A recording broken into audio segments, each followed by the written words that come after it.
অতএব এখানে দুটি বিষয় নিশ্চিত করতে হবে এ ধরনের বিবাহকে বিশুদ্ধ হিসাবে পরিগণিত করবার জন্য। প্রথমটি হলো ডিভোর্স হয়েছে কিনা এবং সেটি যথানিয়ম হয়েছে কিনা, আর দ্বিতীয়ত হলো ডিভোর্সের পর 3 মাস অথবা 3 পিরিয়ডের সময় স্ত্রী পার করেছেন কিনা। এ দুটি বিষয় যদি নিশ্চিত হয় তারপরে অন্যত্র তিনি বিবাহ বন্ধনে আবদ্ধ হতে পারেন, অন্যথায় সে বিবাহ অবৈধ এবং অশুদ্ধ বিবাহ হিসাবে পরিগণিত হবে। এরপর মোস্তফা ওয়াদুদ প্রশ্ন করেছেন, কারো স্ত্রীকে ভাগিয়ে নিয়ে বিয়ে করলে সে বিয়ের বিধান কি?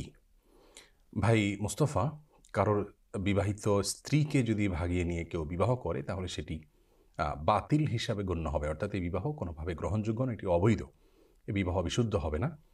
এবং অন্যের স্ত্রীকে ভাগিয়ে নিয়ে বিবাহ করার কারণেই সে অনেক বড় ধরনের একটি অপরাধ করলো। বিবাহ তো বিশুদ্ধ হবেই না, উপরন্তু সে একজন মুসলিমের অধিকারকে খর্ব করলো, নষ্ট করলো। কোনো নারী যদি তার স্বামীর সঙ্গে ডিভোর্স হওয়া ছাড়া অথবা স্বামীর মৃত্যু ছাড়া তিনি যদি অন্যত্র নিজে থেকে সেদে গিয়ে কারোর সঙ্গে বিবাহ বন্ধনে আবদ্ধ হন, তাহলে সেক্ষেত্রে তিনিও পাপিষ্ট হলেন এবং ব্যভিচারী হিসাবে বিবেচিত হবেন। সূরা নিসার 24 নম্বর আয়াত এবং কোরআনে কারিমের 5 নম্বর পারার একেবারে প্রথম আয়াতে আল্লাহ রাব্বুল আলামিন বলেছেন, আল মুহসানাত মিনান নিসা ইলা আখিল আয়া, যে আয়াতে আল্লাহ রাব্বুল আলামিন বলেছেন যে সদবা কোনো স্ত্রীকে কেউ বিবাহ করতে পারবে না, অর্থাৎ কারোর স্ত্রী থাকা অবস্থায় অন্য কারোর স্ত্রী হওয়ার কোনো সুযোগ নেই।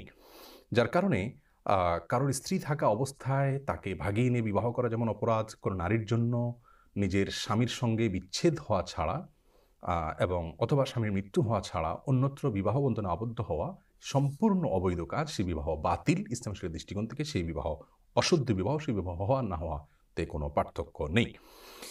আর আমাদের দেশে যে প্রচলিত মুসলিম পারিবারিক আইন রয়েছে সে আইনেও এটি অবৈধ কাজ এবং এ ধরনের কাজের জন্য রীতিমতো স্পষ্ট দণ্ড উল্লেখ আছে, যথাসম্ভব 7 বছরের কারাদণ্ডের কথা উল্লেখ আছে।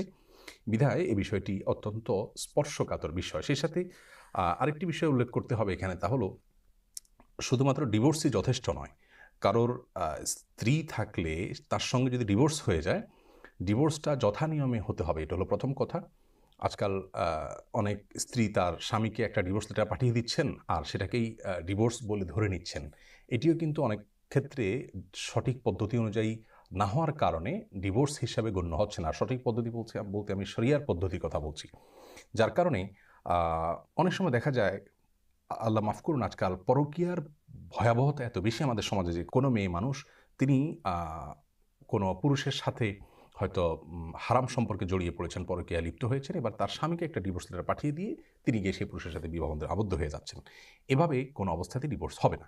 প্রথম কথা হলো যে এ ধরনের বিবাহ বিশুদ্ধ হওয়ার জন্য ডিভোর্সটা সঠিক পদ্ধতি অনুযায়ী হতে হবে, তার স্বামীর কাছ থেকে ডিভোর্স নিতে হবে। তিনি যদি অর্পিত তালাক এর ক্ষমতা বলে নিজের প্রতি নিজে তালাক প্রয়োগ করেন, তাহলে সেটিও শরিয়া নিয়ম অনুযায়ী হয়েছে কিনা কোনো ভালো আলেমের মাধ্যমে নিশ্চিত করতে হবে, এক।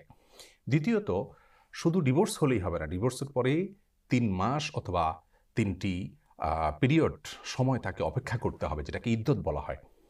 এর সময়ের মধ্যে যদি বিবাহ হয় সেই বিবাহ অবৈধ বলে গণ্য হবে। অতএব এখানে দুটি বিষয় নিশ্চিত করতে হবে এ ধরনের বিবাহকে বিশুদ্ধ হিসাবে পরিগণিত করবার জন্য। প্রথমটি হলো ডিভোর্স হয়েছে কিনা এবং সেটি যথানিয়ম হয়েছে কিনা, আর দ্বিতীয়ত হলো ডিভোর্সের পর 3 মাস অথবা 3 পিরিয়ডের সময় স্ত্রী পার করেছেন কিনা। এ দুটি বিষয় যদি নিশ্চিত হয় তারপরে অন্যত্র তিনি বিবাহ বন্ধনে আবদ্ধ হতে পারেন, অন্যথায় সে বিবাহ অবৈধ এবং অশুদ্ধ বিবাহ হিসাবে পরিগণিত